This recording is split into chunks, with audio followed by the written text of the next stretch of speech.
तो फिल्म के शुरुआत में हम डैनी नाम की एक लेडी को देखते हैं जो कि अपने नए घर को रेनोवेट करने में लगी हुई थी। ये घर कंट्री साइड में था, ऑल्दो प्रॉपर्टी काफी अच्छी थी और काफी बड़ी सी भी थी। डैनी के हस्बैंड का नाम डॉक्टर टेड टिमिस था जो कि एक साइकियाट्रिक हॉस्पिटल में एज साइकियाट्रिस्ट काम करते थे। टेड और डैनी के एक फोन कॉल से हम समझ पाते हैं कि टेड नाइट शिफ्ट में काम कर रहा है और इस वजह से डैनी रात को इस नए घर में अकेली रहती है। डैनी घर के अंदर एक कैमरा इस प्रकार सेटअप करके रखी थी कि ये कैमरा मेन एंट्रेंस के पास की फोटोज हर कुछ सेकंड्स पे लेते रहता था। यहाँ हम टेड के साइकियाट्रिक हॉस्पिटल को भी देख पाते हैं जहाँ कुछ डरावने पेशेंट्स थे। लाइक एक बंदे के मुंह पे हमेशा मास्क लगा रहता था क्योंकि वो एक कैनिबल था। देन एक अच्छा पेशेंट भी था जो कि हमेशा ड्राइंग वगैरह करता रहता था एंड मेनी मोर पेशेंट्स। खैर उस रात डैनी घर के बाहर कार से अपनी जैकेट लेने जाती है और जब वो घर में वापस आके डोर लॉक करती है तो उसके डोर पे एक अजीब आदमी आता है जिसका नाम ओलिन बूल था। डैनी डोर के पीप होल से ओलिन से बात करती है जो कि काफी अग्रेसिवली कह रहा था कि डैनी उसे अंदर आने दे। ओलिन की एक आंख नहीं थी इसलिए वो उस आंख की जगह व्हाइट ग्लास आई लगाए हुए था। ओलिन का कहना था कि जब डैनी अपने कार के पास थी तो वो अपने घर का डोर खुला छोड़ी थी और तब कोई इंसान उसके घर में घुस गया। ओलिन के हिसाब से वो बस डैनी की मदद करना चाहता है ताकि डैनी के घर के अंदर वाला इंसान डैनी को चोट न पहुंचाए। ओलिन की बातें सुनकर डैनी तुरंत फिगर आउट कर लेती है कि ओलिन टेड के हॉस्पिटल का एक पेशेंट था जो कि आज ही वहां से रिहा हुआ था। डैनी ओलिन को धमकाती है कि अगर वो यहाँ से नहीं गया तो वो पुलिस बुला लेगी और इस पे ओलिन कहता है कि पुलिस को तुरंत बुलाओ क्योंकि तुम्हारे घर के अंदर कोई तो है और पुलिस आएगी तो शायद तुम बच पाओगी। डैनी अपना फोन कार में छोड़ दी थी जिस वजह से वो एक्चुअली में तो पुलिस को नहीं बुला सकती थी। ओलिन की बातें सुनकर हम व्यूअर्स को भी कहीं ना कहीं लगने लग गया था कि शायद वो सच बोल रहा है और डैनी भी कहीं ना कहीं कन्विंस होने लग गई थी। हम देखते हैं कि डैनी डोर खोलने के लिए आगे बढ़ती है और यहीं पे सीन कट हो जाता है। अब डैनी के साथ उस रात क्या हुआ और क्या डैनी डोर को खोली थी ये सब बातें आपको वीडियो में ही आगे पता चल जाएंगी। इसके बाद सीन वापस से साइकियाट्रिक हॉस्पिटल पे आती है जहां वो ड्राइंग करने वाले पेशेंट को आसपास कुछ हलचल सुनाई देती है। जब वो चेक करने जाता है तो एक कमरे में उसे किसी दूसरे पेशेंट की लाश दिखती है जहां पेशेंट का सर बुरी तरह से कुचल दिया गया था। ये ड्राइंग करने वाला पेशेंट खून के बीच से एक ग्लास आई उठाता है और इस आंख को देख के हम तुरंत समझ जाते हैं कि ये तो ओलिन की आंख है। दिस मींस कि यहाँ जो पेशेंट मरा था वो इनिशियल सीन वाला ओलिन ही था। यहाँ सीन वापस से चेंज होती है और हम व्यूअर्स डार्सी नाम की लेडी से मिलते हैं जो कि डैनी की ट्विन सिस्टर थी। जी हाँ, डार्सी आंखों से देख नहीं सकती थी और वो एक क्लैववॉयंट थी। क्लैववॉयंट बोले तो ऐसे लोग जिनके पास कुछ पावर्स होती हैं जिनकी मदद से वो इंफॉर्मेशन वगैरह निकाल सकते हैं। फॉर एग्जाम्पल डार्सी किसी भी इंसान के पर्सनल आइटम्स को छू के उस इंसान के बारे में काफी कुछ पता लगा सकती थी। लाइक उसके पास्ट में क्या हुआ था, वो इंसान कैसा है एंड ऑल दैट। स्पेशली अगर पर्सनल आइटम स्किन कांटेक्ट में लंबे समय तक रहा है लाइक रिंग, नेकलेस वगैरह, तो ऐसे में डार्सी को और भी इजी होता था। नाउ डार्सी एक ऑडिटी शॉप चलाती थी, यानी ऐसी दुकान जहां विचित्र आइटम्स मिलते हैं जिन पे कर्सेस वगैरह होते हैं, जैसे कभी डॉल मिलेगा, कुछ तरह का रिंग, बेल वगैरह वगैरह। डार्सी के शॉप पे टेड डार्सी से मिलने आता है और हम समझ पाते हैं कि पहले सीन के कंपैरिजन में अब कहानी तकरीबन 1 साल आगे आ चुकी है। इतना ही नहीं, पहले सीन में हमें बताया तो नहीं गया था कि डैनी के साथ आखिर हुआ क्या था, लेकिन यहाँ हम समझ पाते हैं कि डैनी उसी रात मारी गई थी।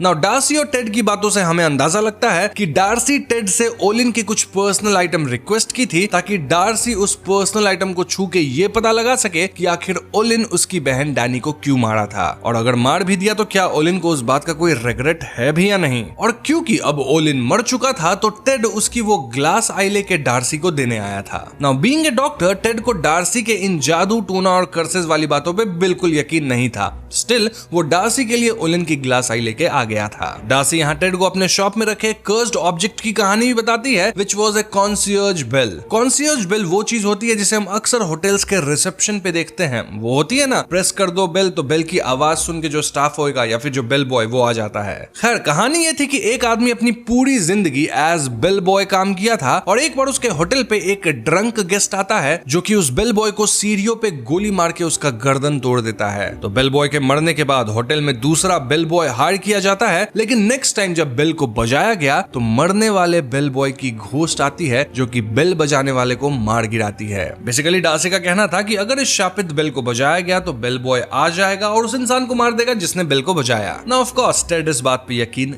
नहीं करता क्योंकि वो साइंस का बंदा है। अब जाने से पहले टेड डार्सी को कैजुअली अपने घर इनवाइट करता है, सेइंग कि एक हफ्ते बाद डैनी को मरे हुए 1 साल हो जाएगा तो डार्सी उसे विजिट कर सकती है। नाउ ये प्रॉपर इनविटेशन नहीं था बल्कि उस तरह का इनविटेशन था जो कि हम रिलेटिव्स के घर जाके बोलते हैं कि कभी हमारे घर पे भी आइए, मन तो नहीं होता वो आए लेकिन बोल देते हैं। अब यहाँ डार्सी को और हम व्यूअर्स को एक अजीब बात पता चलती है, व्हिच वाज कि टेड ऑलरेडी मूव ऑन कर चुका था और अब वो अपने घर में अपनी नई गर्लफ्रेंड याना के साथ रह रहा था। याना एक फार्मास्यूटिकल रिप्रेजेंटेटिव थी जो कि टेड के हॉस्पिटल के लिंक में ही काम करती थी। खैर टेड के जाने के बाद डार्सी ओलिन वाली आई को टच करती है और एक ही झटके में उसे डैनी के मौत के बारे में सब कुछ पता लग जाता है। अब डैनी की मौत के रात एग्जैक्टली क्या हुआ था ये तो हमें वीडियो के एंड तक पता चल ही जाएगा। यहाँ डार्सी को हम एक वुडन बॉक्स के पास जाते देखते हैं जिसे देखकर लग ही रहा था कि भैया इस बॉक्स के अंदर कुछ भयानक कर्स्ड ऑब्जेक्ट होगा। खैर यहाँ से सीन याना और टेड पे फोकस करती है जो कि उसी आउटस्कर्ट्स वाले घर में अब रह रहे हैं जिसे डैनी रेनोवेट करी थी। टेड अब भी नाइट शिफ्ट में काम कर रहा था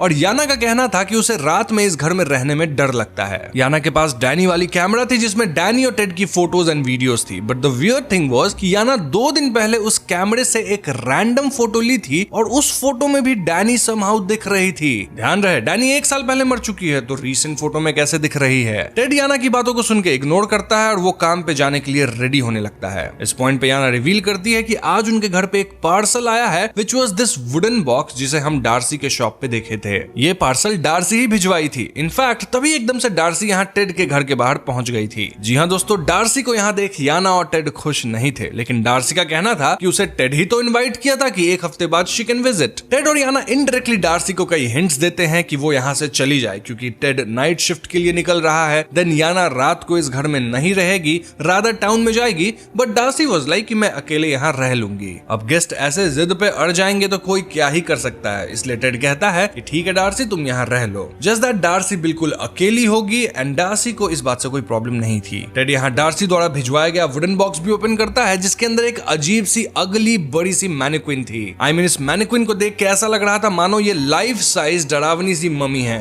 डार्सी कहती है कि ये टेड के लिए एक गिफ्ट है और ये डॉल उसकी मॉम को बिलोंग करती है जिन्हें एक विच ये दी थी। इनफैक्ट हम समझ पाते हैं कि डार्सी जो ऑडिटी शॉप चलाती है ना वो पहले उसकी मॉम की ही थी एंड बाद में डार्सी उसे इनहेरिट करी। एनीवेज टेड ऑफिस के लिए निकल जाता है और याना डार्सी के साथ यहाँ फंस गई थी। याना तुरंत तैयार होकर यहाँ से निकलने की सोचती है क्योंकि अंधेरा होने लग गया था, लेकिन एकदम से याना की कार की चाबी कहीं दिख ही नहीं रही थी। इन सब के ऊपर ये मैनिक्विन अब टेबल पे बैठा हुआ था और डार्सी का कहना था कि वो मैनिक्विन को टेबल पे नहीं बिठाई है। अब कार की चाबी ना मिलने के कारण याना वाज स्टक हियर और ऐसे में वो डार्सी के लिए खाना वगैरह लाती है एंड देन याना डार्सी से बात भी करने लगती है। बातचीत के दौरान डार्सी रिवील करती है कि उसकी बहन डैनी को ओलिन नहीं मारा था। डैनी इतनी बेवकूफ नहीं थी कि वो ओलिन के कहने पे दरवाजा खोल देती, यानी वाकई डैनी के घर के अंदर उस रात कोई दूसरा इंसान भी घुसा था। यहाँ हमें उस रात की छोटी सी सीन भी दिखाई जाती है जिस दिन डैनी मारी गई थी और हम व्यूअर्स देख पाते हैं कि डैनी दरवाजा नहीं खोली थी। इनफैक्ट डैनी अपने घर में लगे कैमरे को चेक करती है। जी हाँ, वही कैमरा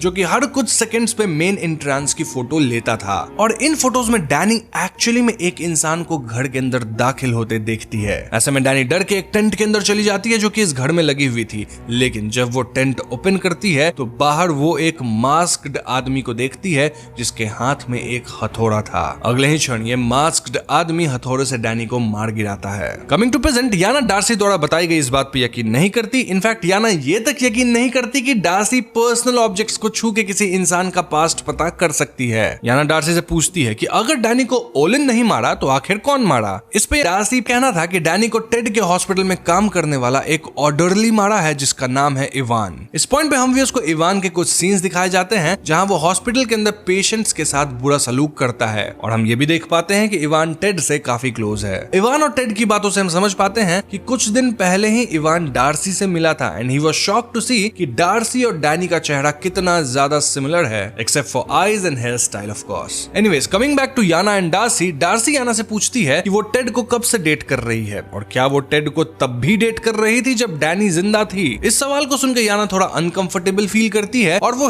हिचकिचाते हुए कहती है कि डैनी जब जिंदा थी तब टेड बस मेरा दोस्त था और डैनी के मरने के बाद ही वो मुझे डेट करना शुरू किया। अब बात करते करते डार्सी काउच पे सो जाती है और ऐसे में याना टेड को कॉल करके बता देती है कि डार्सी का कहना है कि डैनी को ओलिन नहीं बल्कि इवान मारा है। ये बात सुनते टेड थोड़ा हड़बड़ाता है, which was very unusual। यहाँ याना को ऐसा प्रतीत होता है कि मैनिक्विन मूव कर रहा है और इस बात से याना इतना डर जाती है कि उसके हाथ से उसका मोबाइल फोन फर्स्ट फ्लोर से गिर के टूट जाता है। ऐसे में याना नीचे आती है और वो इस मैनिक्विन को चेकआउट करती है और उसे मैनिक्विन के हेड में 5 होल्स मिलते हैं। इन होल्स यानी छेद के अंदर अजीब चीजें थी। लाइक एक होल में शायद डार्सी के बाल थे, देन 2 होल्स में डार्सी एंड डैनी की फोटोज थी, एक बचपन वाली और एक बड़े हो जाने के बाद वाली। देन एक होल में इंसानी दांत थी और एक होल में टेस्ट ट्यूब के अंदर खून भरा हुआ था। मतलब देख के लग रहा था कि मैनिक्विन पे भर के जादू टोना किया गया है। तभी एकदम से डार्सी उठ जाती है और वो चिल्ला के याना से कहती है कि वो सब सामान वापस होल्स में डालो। डरते हुए याना सब कुछ वापस उन्हीं होल्स में डाल देती है जहां से वो निकाली थी। याना सोचती है कि अब रूम लॉक करके सोया जाए क्योंकि चीजें थोड़ी क्रीपी होने लग गई थी। लेकिन याना जब सोने जाती है तो उसे कैमरे में फिर से डैनी की घोस्ट दिखती है। इनफैक्ट इस बार तो याना को अपने रूम में ही डैनी की घोस्ट दिख जाती है, जिससे डर के याना भागती है। भागते हुए याना नीचे आती है जहां डार्सी सो रही थी और याना को अपनी कार कीज मैनिक्विन वाले बॉक्स में मिल जाती है। बस फिर क्या था, याना बिना समय गवाए अपने कार में बैठ के इस जगह से भाग निकलती है। अब इन सब घटनाओं के कारण टेड घर पे वापस आता है और वो डार्सी को फर्स्ट फ्लोर पे अकेला पाता है। इस पॉइंट पे डार्सी रिवील करती है कि उसे पता है कि उसकी बहन डैनी को टेड मरवाया है। जी हाँ दोस्तों, डार्सी बताती है कि इवान तो बस टेड के इंस्ट्रक्शंस पे काम कर रहा था और टेड ही उसे डैनी को मारने बोला था। रही बात ओलिन की, तो ओलिन को डार्सी मार दी। जी हाँ, ये सोच के कि ओलिन उसकी बहन का हत्यारा है, लेकिन ओलिन की ग्लास आई टच करके डार्सी को सच्चाई का पता लगा है। अब ओलिन को डार्सी मारी कैसे होगी? ऑफ कोर्स अपनी कुछ जादू टोने वाली कुछ सामान भेज के। अब यहाँ डार्सी ये तक कहती है कि जो वो ओलिन के साथ गलत करी है, यानी उसकी जान लेके, उस बात की सजा डार्सी को जरूर मिलेगी। अब यहाँ से सीन अगेन पास्ट में जाता है जहाँ हम टेड और इवान को बात करते देखते हैं। टेड इवान से कह रहा होता है कि उसे उसकी बीवी डैनी को मारना है।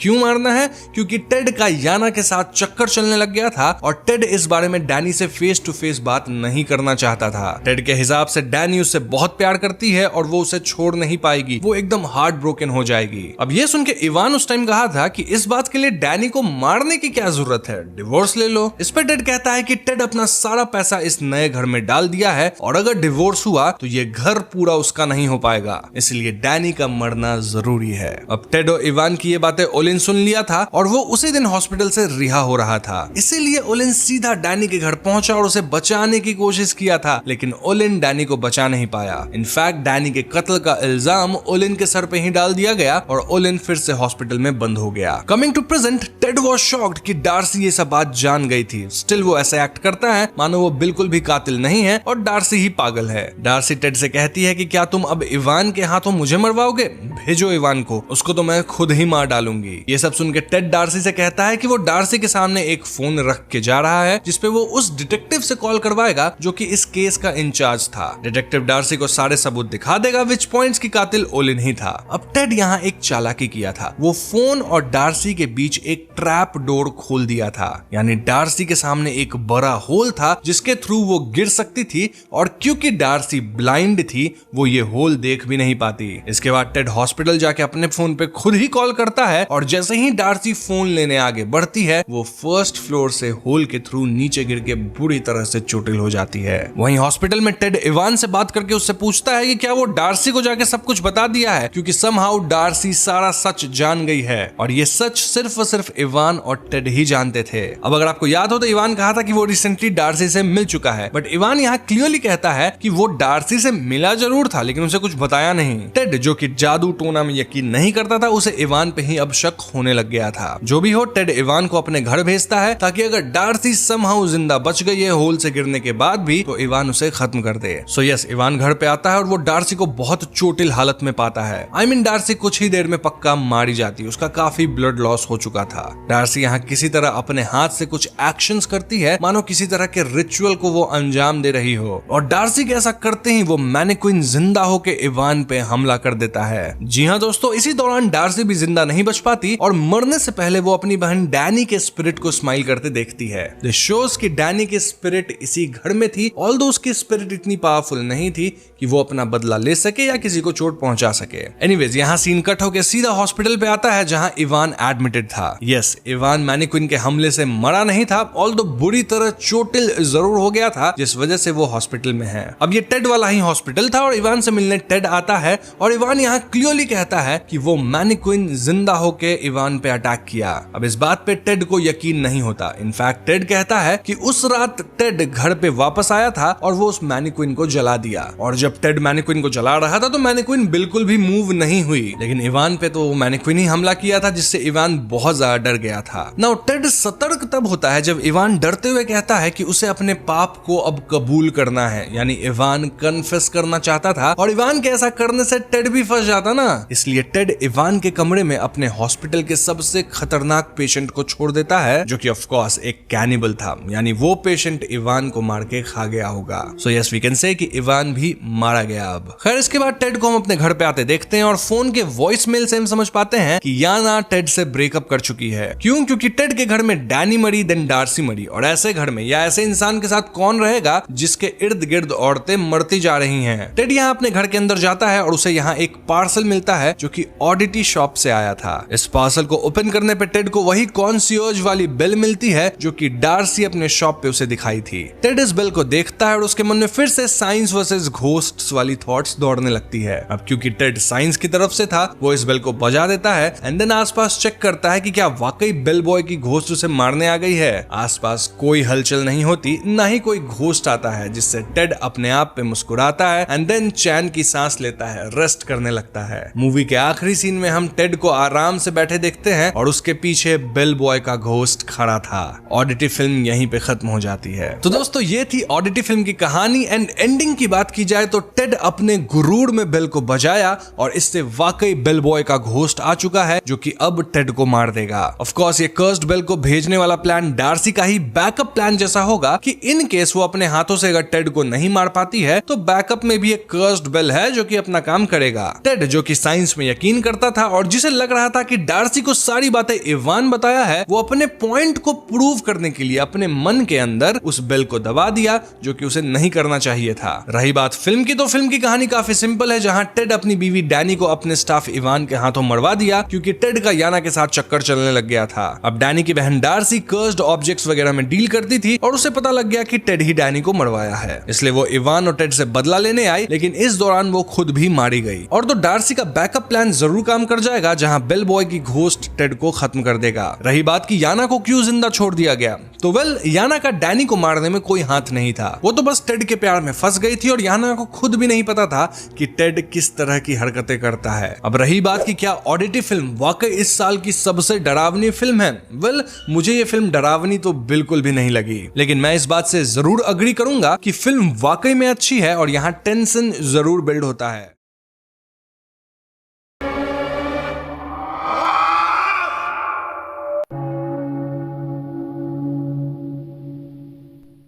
तो फिल्म की शुरुआत में हम एक सुनसान सा घर देखते हैं और राधा वी कैन से कि एक झोपड़ी जैसा था जहां एक प्रेग्नेंट औरत वेल्मा लेबर में होती है। वेल्मा की 3 और औरतें डिलीवरी करवाने में मदद कर रही थी और वेल्मा जोर जोर से अपने हस्बैंड ड्राका का नाम चिल्ला रही थी। इसके पैरेलल में हम ड्राका को भी देखते हैं जो कि घोड़े पे काफी तेजी से अपनी वाइफ की लोकेशन की तरफ बढ़ रहा था। अब जैसे ही ड्राका अपनी वाइफ वेल्मा के लोकेशन के करीब आता है, 3 में से एक लेडी अपनी पावर से घर के आसपास काइंड ऑफ बैरियर क्रिएट करती हैं ताकि ड्राका यहाँ पहुंच न सके। वहीं बाकी 2 लेडीज वेल्मा की डिलीवरी में हेल्प कर रही थी। कुछ ही देर बाद वेल्मा एक बच्चे को जन्म देती है, लेकिन इस प्रोसेस में वो अपनी जान गंवा देती है। वहीं ड्राका को भी आइडिया लग जाता है कि उसकी बीवी नहीं बची और गुस्से में ड्राका अपनी इतनी पावर अनलीश करता है कि जिस घर में डिलीवरी वगैरह हो रही थी वो घर तक बिखर जाता है। वो तो लेडीज अपनी पावर से खुद को और बच्चे को प्रोटेक्ट करती हैं, वरना वो सब भी मारी जा सकती थी। फिर ये 3 लेडीज जो कि बूढ़ी थी वो एकदम से जवान दिखने लग जाती हैं और वो ड्राका से कहती है कि वो तीनों इस बच्चे को पालेंगी। ये लोग अपने आसपास प्रोटेक्शन कास्ट करती हैं और बच्चे को डैम्पियर कहती है। इस पूरे सीन को देखकर हम व्यूअर्स 2 बातें समझ पाते हैं। पहली ये कि ड्राका और ये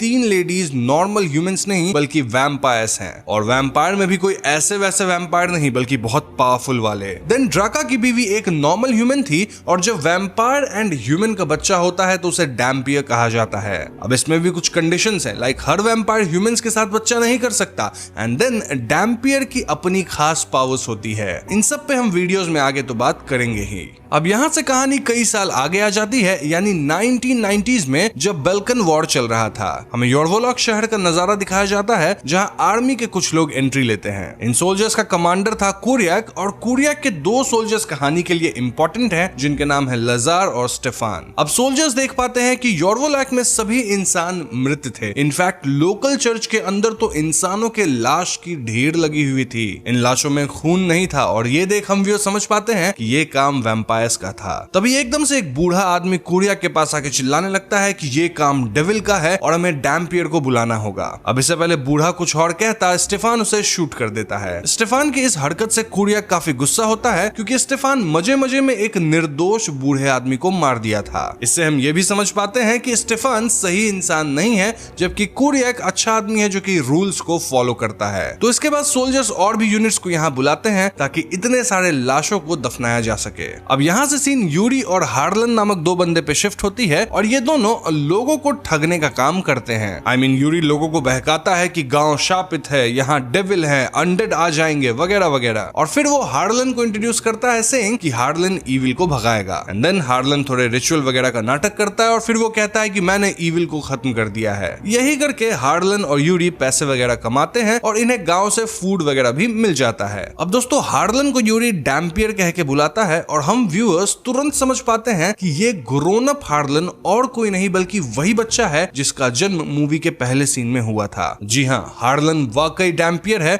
ऑल्दो उसे अपनी शक्ति का आभास नहीं है। और वीडियो में दिस पॉइंट ऑनवर्ड्स में हार्लन को डैम्पियर कह के ही बुलाऊंगा। खैर, यहाँ से सीन वापस सोल्जर्स पे आती है, और रात को कुछ वैम्पायर्स इन सोल्जर्स पे हमला बोल देते हैं। इन वैम्पायर्स को टेस्ला काइंड ऑफ लीड कर रही थी, और वैम्पायर्स इजिली कई सोल्जर्स को मार गिराते हैं। कुरियक कुछ सोल्जर्स के साथ किसी तरह सरवाइव करता है, और यहाँ लजा कहता है कि वैम्पायर से लड़ने के लिए हमें डैम्पियर की मदद लेनी होगी। बस फिर क्या था, सुबह होते ही लजार कुछ सोल्जर्स के साथ हार्लन यानी डैम्पियर को ढूंढ लेता है। देन वो डैम्पियर और यूरी को उठा के कुरियक के पास लेके आता है। कुरियक डैम्पियर से पूछता है कि वैम्पायर्स को कैसे मारा जाए, लेकिन हम तो जानते हैं कि डैम्पियर तो एक ठग था, उसे कहाँ पता कि वैम्पायर्स वापस में एग्जिस्ट करते हैं, और करते भी हैं तो मारा कैसे जाए। तो ऐसे में डैम्पियर कुरियक का ये बोल के मजाक बनाने लगता है कि वैम्पायर्स तो एग्जिस्ट करते ही नहीं है, और इस बात से कुरियक गुस्सा होकर डैम्पियर को रात में अकेला ही बाहर छोड़ देता है, सेइंग कि या तो तुम सरवाइव करो या खत्म हो जाओ। अब रात में इस जगह पे अकेले रहना मतलब वैम्पायर्स तो अटैक करेंगे ही, और कुछ ही देर बाद टेस्ला डैम्पियर को अपने ट्रैप में फंसाती है। अब इससे पहले टेस्ला डैम्पियर का खून पीती, वो स्मेल करके समझ जाती है कि डैम्पियर के खून में कुछ तो गड़बड़ है। टेस्ला बाकी वैम्पायर्स को भी इस बारे में वार्न करती है, लेकिन एक वैम्पायर डैम्पियर को चोटिल करके उसका खून निकाल देता है, और डैम्पियर का खून टच होते वो वैम्पायर ऐसे जलने लगता है मानो उसे सनलाइट में डाल दिया गया हो। डैम्पियर भी तुरंत समझ जाता है कि फॉर सम रीजन उसके ब्लड से वैम्पायर्स जल रहे हैं, और ऐसे में वो एक वैम्पायर को चोक करते हुए अपना खून लगा के मार देता है। अब टेस्ला की विजन के थ्रू इन वैम्पायर्स का लीडर सब कुछ देख रहा था, और वो तुरंत समझ जाता है कि हार्लन डैम्पियर है। वो सभी वैम्पायर्स को यहाँ से निकलने कहता है एक्सेप्ट टेस्ला, ताकि टेस्ला डैम्पियर को फंसाकर उसके पास लेके आए। इसके बाद सभी वैम्पायर्स भाग जाते हैं, और टेस्ला वहीं एक बिल्डिंग में छिप जाती है। सुबह होने पे कुरियक और बाकी सोल्जर्स आते हैं, और वो बिल्डिंग के अंदर टेस्ला को बंदी बनाने का सोचते हैं। अब इस पॉइंट पे स्टेफान, लजार और दूसरे सोल्जर्स मिलकर कुरियक के खिलाफ बगावत कर देते हैं। क्यों? क्योंकि इन्हें वैम्पायर्स वगैरह से लड़ने का मन नहीं था। स्टेफान यहाँ सोल्जर्स का नया लीडर बनता है, और वो डैम्पियर एंड कुरियक को इसी बिल्डिंग में बंद कर देता है ताकि टेस्ला इन दोनों को ही मारे, और तब तक स्टेफान के लीडरशिप में सभी सोल्जर्स यहाँ से भाग जाएंगे। अब यूरी तो डैम्पियर के साथ ही रहना चाहता था, क्योंकि वो डैम्पियर को अपना भाई जैसा मानता था, लेकिन डैम्पियर यूरी को सोल्जर्स के साथ ही भेज देता है, सेइंग कि ये जगह खतरे से खाली नहीं है। तो सोल्जर्स के जाने के बाद टेस्ला फाइनली डैम्पियर और कुरियक के सामने आती है, और वो यहाँ काफी बातें रिवील करती है। टेस्ला बताती है कि वो एक मामूली वैम्पायर है, और इनका मास्टर है गोरका। गोरका ही टेस्ला को वैम्पायर बनाया है, और वो लॉर्ड ऑफ द नाइट है। लॉर्ड ऑफ द नाइट्स काफी पावरफुल होते हैं, इतने पावरफुल कि उन्हें सूरज की रोशनी से भी कुछ नहीं होता। लॉर्ड ऑफ द नाइट्स का एक बूंद खून किसी इंसान को वैम्पायर बना सकता है, और उनके पास ही वैम्पायर बनाने की ताकत है। अब अपने कन्वर्टेड वैम्पायर्स को lord of the nights control भी कर सकते हैं, और उनके विजन्स को एक्सेस करके उन्हें रिमोटली कमांड भी दे सकते हैं। अब जब लॉर्ड ऑफ नाइट और ह्यूमन का बच्चा होता है तो वो डैम्पियर कहलाता है, और जब भी एक डैम्पियर का जन्म होता है तो यूजुअली लॉर्ड ऑफ नाइट्स उसे जन्म लेते ही मार देते हैं। क्यों? क्योंकि डैम्पियर लॉर्ड ऑफ नाइट्स को हरा सकता है। इस इन्फो से ये पता चलता है कि पहले सीन वाला ड्राका भी लॉर्ड ऑफ द नाइट ही होगा। तभी तो हार्लन डैम्पियर है और उसका खून नॉर्मल वैम्पायर्स के लिए, even lord of the nights के लिए लीथल है। अब टेस्ला कहती है कि वो खुद गोरका के चंगुल से आजाद होना चाहती है क्योंकि गोरका उससे बहुत बुरे काम करवाता है, इसीलिए वो डैम्पियर और कुरियक की मदद करेगी गोरका को लोकेट करके हराने में। ये सुनकर डैम्पियर तो टेस्ला की बातों पे यकीन कर लेता है, लेकिन कुरियक वो स्केप्टिकल। यहाँ हम ये समझ पाते हैं कि गोरका अब भी टेस्ला के विजन्स को एक्सेस कर रहा था और उसे टेलीपैथिकली कमांड दे रहा था ताकि टेस्ला डैम्पियर को उसके पास पहुंचा दे। दूसरी तरफ स्टेफान, लजार्ड, यूरी और बाकी सोल्जर्स जीप में ट्रैवल कर रहे होते हैं जब गोरका उन पे हमला कर देता है और वो इन सभी को बंदी बना के अपने अड्डे पे ले जाता है। वहां गोरका स्टेफान को अपना एक बूंद खून पिला के वैम्पायर बना देता है। इनफैक्ट वो बाकियों के साथ भी ऐसा ही किया होगा। कमिंग बैक टू टेस्ला, वो अपने आप को अच्छे से कवर करती है ताकि वो सनलाइट से बच सके एंड देन वो डैम्पियर एंड कुरियक को गोरका के अड्डे तक ले जाने लगती है। इनकी जर्नी के दौरान हम समझ पाते हैं कि डैम्पियर के घाव काफी तेजी से भरते हैं और डैम्पियर भी वैम्पायर की तरह एज नहीं करता। अब कुरियक का कहना था कि गोरका और उसके वैम्पायर्स में गोलियां तो काम करेंगी नहीं, तो ये लोग लड़ेंगे कैसे? वेल, यहाँ डैम्पियर एक मस्त आइडिया निकालता है जहां वो सारे बुलेट्स को अपने खून से भिगो देता है क्योंकि डैम्पियर का खून वैम्पायर्स के लिए लीथल है। तो हाँ, अगर बुलेट लगेगी जिस पे डैम्पियर का खून होगा तो वैम्पायर्स फट जाएंगे ना, ये कॉन्सेप्ट लगाया डैम्पियर यहाँ तक कि एक ब्लेड को भी अपने खून में सन देता है एंड देन ब्लेड को केयरफुली टेस्ला को देता है ताकि टेस्ला इसका इस्तेमाल करके वैम्पायर से लड़ सके। इसके बाद तीनों एक वॉर टॉर्न सिटी के बीच एक एरिया में पहुंचते हैं जहां कुरियक के सोल्जर्स इन्हें घेर लेते हैं। जी हाँ, कुरियक के सोल्जर्स जो कि अब वैम्पायर्स थे और इनका नया मास्टर था गोरका। कुरियक को लगता है कि टेस्ला इन्हें धोखा दी है, लेकिन टेस्ला का कहना था कि वो गोरका को इनका लोकेशन नहीं दी है, रादर गोरका ही उसके विजन को एक्सेस करके सब कुछ पता कर लिया होगा। जो भी हो, यहाँ वैम्पायर सोल्जर्स कुरियक और डैम्पायर पे हमला बोल देते हैं और ऐसे में कुरियक डैम्पायर के खून वाला बुलेट्स इन पे इस्तेमाल करता है। ये बुलेट्स वाकई काम कर जाती है, जहां गोली लगते वैम्पायर जल जा रहे थे। इस लड़ाई में कुरियक और डैम्पियर वैम्पायर्स पे भारी पड़ते हैं। इनफैक्ट ये लोग वैम्पायर लजार्ड तक को खत्म कर पाते हैं। वैसे वैम्पायर स्टेफान इस लड़ाई में नहीं आया था एंड वी कैन से कि वो अब तक जिंदा है। तभी एकदम से हम टेस्ला को इन पे गन ताने हुए देख पाते हैं और टेस्ला की आंखें पूरी तरह ब्लैक थी। दरअसल गोरका टेस्ला के माइंड को दूर से ही कंट्रोल कर रहा था और टेस्ला उसको रेजिस्ट नहीं कर पा रही थी और यही वजह है कि उसकी आंखें ब्लैक हो गई थी और वो डैम्पियर पे गन तान दी थी। डैम्पियर यहाँ टेस्ला को अपने होश में आने कहता है, लेकिन टेस्ला डैम्पियर पे गोली चला देती है। गोली चलाने के ठीक बाद टेस्ला अपने होश में आती है और वो यहाँ से भाग जाती है। इस पूरे सीन से हम समझ पाते हैं कि टेस्ला वाकई में गोरका की स्लेव बन के नहीं रहना चाहती, लेकिन उसके पास कोई और ऑप्शन भी नहीं था। Now coming to Dampier, well, गोली उसके पेट में लगी थी and he was very hurt. कुरियक यहाँ डैम्पियर को फर्स्ट एड देता है ताकि डैम्पियर की कंडीशन स्टेबल हो सके। इस पॉइंट पे डैम्पियर और कुरियक थोड़ा बातचीत करते हैं, जिसके दौरान हम भी जान पाते हैं कि कुरियक की एक बीवी और बच्चा भी था नेम्ड मिलिहाना एंड मिकलोस। मिकलोस 9 साल का था जब वो मारा गया और कुरियक को इस बात का बहुत गम है। खैर, दूसरी तरफ टेस्ला पूरी तरह से रेबल हो चुकी थी और वो ह्यूमंस को बचाने लग गई थी। जी हाँ, वो ह्यूमंस को बचाते हुए वैम्पायर्स को ही अब मारने लगी थी। ऐसे में गोरका खुद टेस्ला से डील करने आता है और वो टेस्ला को पीट के बंदी बना लेता है। अब अगली सुबह डैम्पियर का घाव भर चुका था और ऐसे में कुरियक और डैम्पियर गोरका के अड्डे पे जाते हैं। ये दोनों अलग अलग होके उस प्लेस की छानबीन करने लगते हैं और एक रेड लाइट्स वाले एरिया में कुरियक को अपने बेटे के विजन्स आना शुरू होते हैं। ये काम मोस्टली गोरका का ही था, जहां वो कुरियक को उसके बेटे के विजन्स दिखा के गिल्टी फील करवाता है और जब कुरियक अपने होश में आता है तो वो खुद को टेस्ला के साथ बंधा पाता है। जी हाँ, यहाँ इनके सामने वैम्पायर स्टेफान था जो कि टेस्ला को जला जला के टॉर्चर कर रहा था। स्टेफान यहाँ टेस्ला और कुरियक दोनों को मारना चाहता था और वो इसी की प्लानिंग कर भी रहा था, लेकिन एक पॉइंट पे टेस्ला और कुरियक जो कि एक ही चेन से बंधे हुए थे वो इस तरह उछलते हैं कि स्टेफान के हमले से चेन टूट जाता है। ऐसा होते टेस्ला स्टेफान को चेन से टांग देती है और कुरियक स्टेफान को आग लगा के मार गिराता है। इस सब हाथापाई में टेस्ला मरने वाली स्थिति में पहुंच गई थी और इसलिए कुरियक उसे अपना खून पिलाता है ताकि टेस्ला रिकवर कर सके। अब यहाँ पूछ सकते हैं कि टेस्ला अगर कुरियक का खून पी ली तो क्या कुरियक वैम्पायर नहीं बन जाएगा? वेल, मैंने आपको बताया था कि इंसान को वैम्पायर सिर्फ लॉर्ड ऑफ द नाइट्स ही बना सकते हैं और टेस्ला एक मामूली वैम्पायर है जिसके पास ये पावर नहीं है। तो हाँ, बाकी वैम्पायर मूवी से थोड़ी सी कॉन्सेप्ट चेंज है यहाँ पे, जहाँ हर एक वैम्पायर के काटने से इंसान वैम्पायर नहीं बन जाता। कमिंग बैक टू स्टोरी, दूसरी तरफ डैम्पियर गोरका से मिलता है जहाँ गोरका डैम्पियर को इजिली ओवरपावर कर देता है। गोरका फास्ट था, देन वो अजीब रेड एंड ब्लैक धुएं जैसी पावर का इस्तेमाल करके दूर से ही अटैक कर पाता था। गोरका डैम्पियर से कहता है कि मैं तुम्हारी महक से ही समझ पा रहा हूँ कि तुम ड्राका के बेटे हो। ड्राका भी लॉर्ड ऑफ द नाइट है जिसे गोरका सेंचुरीज पहले इस जगह से भगा के यहाँ पे राज करने लगा था। गोरका कहता है कि आज वो डैम्पियर को मार देगा, यानी वो काम करेगा जो ड्राका को डैम्पियर के जन्म लेते ही कर देना चाहिए था। गोरका यहाँ डैम्पियर को काफी पीटता है, देन वो डैम्पियर के सामने वैम्पायर यूरी को लेके आता है। जी हाँ दोस्तों, यूरी जो कि डैम्पियर के भाई जैसा था, उसको गोरका वैम्पायर बना चुका था और फिलहाल यूरी गोरका के ही वश में था। ऐसे में यूरी डैम्पियर पे हमला कर देता है और डैम्पियर का खून टच होते यूरी मरने लगता है, क्योंकि यूरी तो वैम्पायर बन गया था ना।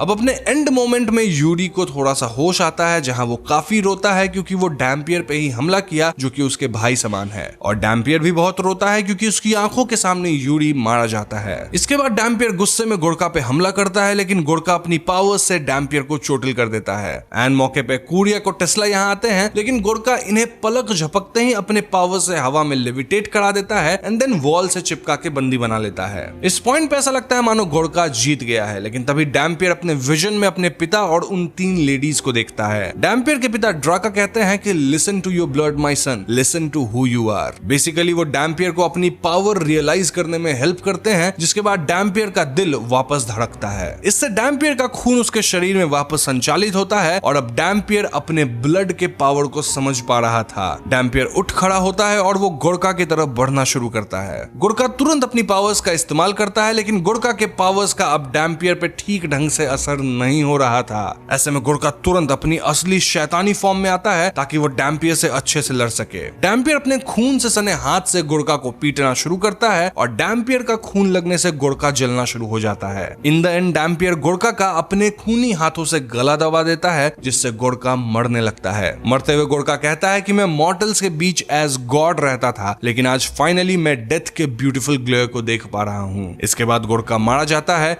और टेस्ला फाइनली उसके चंगुल से फ्री हो चुकी है। अब गोरका के मरते यहाँ पे एक सीक्रेट चेंबर जैसा जगह खुलता है, जहाँ पे एक बुक रखी थी। इस किताब में सारे लॉर्ड ऑफ द नाइट्स की इंफॉर्मेशन थी। इनफैक्ट इन जनरल वैम्पायर्स की सारी इन्फो इस बुक के अंदर थी। बुक में ड्राका की भी एक पिक्चर थी और इसे देखकर हम समझ पाते हैं कि ये जगह पहले ड्राका की ही थी और वही इस सीक्रेट चेंबर को बनाया होगा। इस पॉइंट पे डैम्पियर, कुरिया और टेस्ला ठान लेते हैं कि तीनों मिलकर सारे vampires and lord of the nights को खत्म करेंगे, यानी इनकी जंग अब शुरू हो रही है। और यहीं पे डैम्पियर फिल्म खत्म हो जाती है। अब फिल्म खत्म होने के बाद हमें एक और सीन दिखाया जाता है, जहां ड्राका और वो 3 औरतें ड्राका के बीवी वेल्मा के कब्र के पास थे। ड्राका कहता है कि फाइनली मेरा बेटा रियल डैम्पियर बन गया है। ये सुन के औरतें ड्राका से कहती है कि वो तुम्हें फॉलो नहीं करेगा, इनफैक्ट तुम्हें भी मार सकता है वो। इस पे ड्राका कहता है कि शायद वो मेरे खिलाफ जाए या फिर वो अपने ब्लड के कॉल को सुने, यानी मेरे खून का कर्ज अदा करे। जो भी हो, ये सब बस एक शुरुआत है और आगे मेरी पूरी जंग शुरू होने वाली है। नाउ यहाँ पे फाइनली डैम्पियर मूवी ट्रूली खत्म होती है।